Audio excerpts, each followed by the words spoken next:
Votre enfant entre tout doucement dans la vie active. Il va commencer pour la première fois cet été à travailler ou commencer un stage ou un apprentissage cette année. Comment ces revenus vont être fiscalisés? Eh bien, tout dépend de son âge et du type de contrat. CDD, stage, apprentissage, contrat de professionnalisation.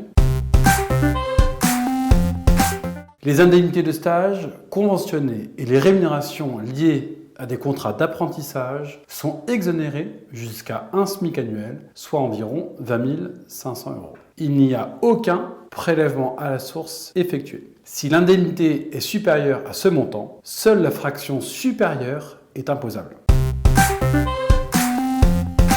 À la différence des contrats d'apprentissage, les contrats de professionnalisation s'inscrivent dans le cadre d'une formation continue et non d'une formation initiale. Les rémunérations issues de contrats de professionnalisation sont imposables en intégralité après déduction de l'abattement pour frais professionnels de 10% ou du montant des frais réels professionnels. Un prélèvement à la source est réalisé sur la rémunération. On appliquera un taux neutre au revenu de l'enfant et cela même s'il est rattaché au foyer fiscal de ses parents.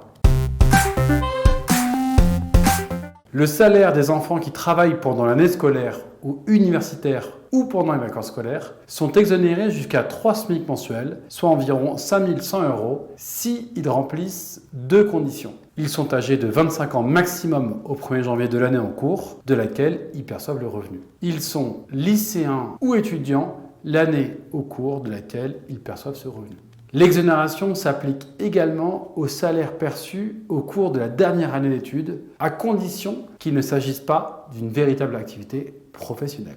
Cela fonctionne pour les jobs effectués lors de la dernière année d'études, mais pas pour le premier travail exercé suite à l'obtention du diplôme, par exemple. Attention, même si ces revenus sont exonérés, les revenus de l'enfant sont soumis au prélèvement à la source au taux neutre, et cela même si l'enfant est rattaché au foyer fiscal de ses parents. Cette exonération ne s'applique pas aux étudiants de plus de 26 ans au 1er janvier, ainsi qu'aux agents publics tels que les internes ou externes en médecine ou en pharmacie par exemple. Dernier conseil, en fonction de l'imposition ou non des revenus de votre enfant, vérifiez s'il est opportun de rattacher ou non cet enfant à votre déclaration fiscale. N'hésitez pas à nous contacter pour en savoir plus.